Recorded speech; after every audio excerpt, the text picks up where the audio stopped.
Hello बच्चों, let's read the question. The question says that in hyperconjugation there is overlap between. तो यहाँ पर आपसे पूछा है कि हाइपर कॉन्जुगेशन में किसका ओवरलैप होता है, तो इसके लिए हम की कॉन्सेप्ट लिखेंगे. So here the key concept is, तो हाइपर कॉन्जुगेशन को हम क्या बोलते हैं? हाइपर कॉन्जुगेशन को हम बोलते हैं no bond resonance. No bond resonance. And for hyperconjugation, for this alpha hydrogen must be present. Hyperconjugation होने के लिए अल्फा हाइड्रोजन का प्रेजेंट होना बहुत ज़रूरी है. अगर अल्फा हाइड्रोजन प्रेजेंट नहीं होगा तो हाइपर कॉन्जुगेशन नहीं होगी. तो हम देखते हैं कि हाइपर कॉन्जुगेशन होता क्या है. It involve it involves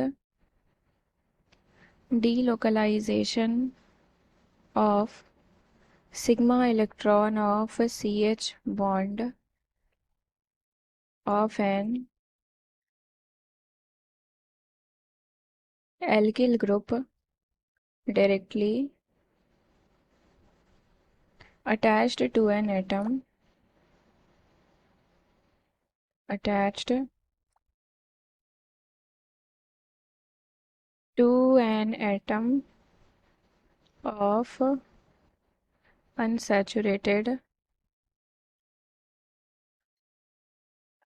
system or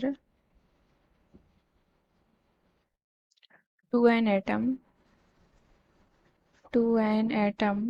with unshared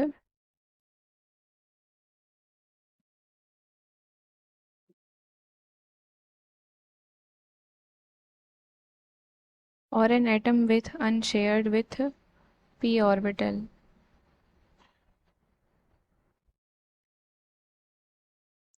तो यानी कि यहाँ पे क्या बोल रहा है कि जो CH बॉन्ड होता है एल्किल ग्रुप का, तो वहाँ पे क्या होता है, सिग्मा इलेक्ट्रॉन्स का डीलोकलाइजेशन होता है. कहाँ पर होता है? जब वो अनसैचुरेटेड सिस्टम से अटैच्ड होता है, या फिर हम अगर पाई ऑर्बिटल है तो उसके साथ होता है, p ऑर्बिटल है. तो इसके लिए हम एक एग्जांपल कंसिडर करते हैं. अभी देखते हैं CH डबल बॉन्ड CH2. तो यहाँ पर हम देखें तो क्या कोई अल्फा हाइड्रोजन प्रेजेंट है? ये अल्कीन है. अल्कीन के रिस्पेक्ट में आपका ये क्या है? अल्फा कार्बन है. अल्फा कार्बन के पास जो हाइड्रोजन लगा होता है वो क्या होता है? अल्फा हाइड्रोजन होता है. तो यहाँ पर हम देख रहे हैं कि 3 अल्फा हाइड्रोजन प्रेजेंट है. तो यानी कि यहाँ पर 3 हाइपर कॉन्जुगेटिव स्ट्रक्चर्स बनेंगे, यानी कि हाइपर कॉन्जुगेशन यहाँ पॉसिबल है. किस तरीके से होता है? दैट इज, तो ये हमारा ऐसे होता है, इस तरीके से हमारा हाइपर कॉन्जुगेशन होता है. तो ये बन जाता है CH double bond CH2 negative, और ये हो गया H plus.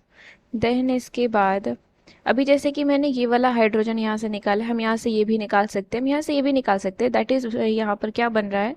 3 hyper conjugative structures बन रहे हैं. ये हो जाएगा H प्लस जब हम इसको निकालेंगे.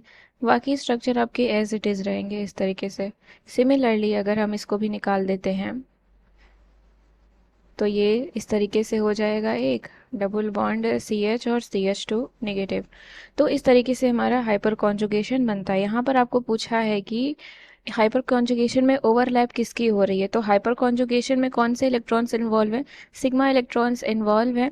और डीलोकलाइजेशन कर रहे हैं कहाँ पर? जिसके पास p ऑर्बिटल है, या फिर हम कहें अनसैचुरेटेड सिस्टम है. तो यानी कि सिग्मा इलेक्ट्रॉन और p ऑर्बिटल के बीच में ओवरलैप हो रहा है. That's so in hyperconjugation, there is overlap between sigma and p orbitals. Option number D is the correct answer. I hope you understood it well. Thank you and best of luck.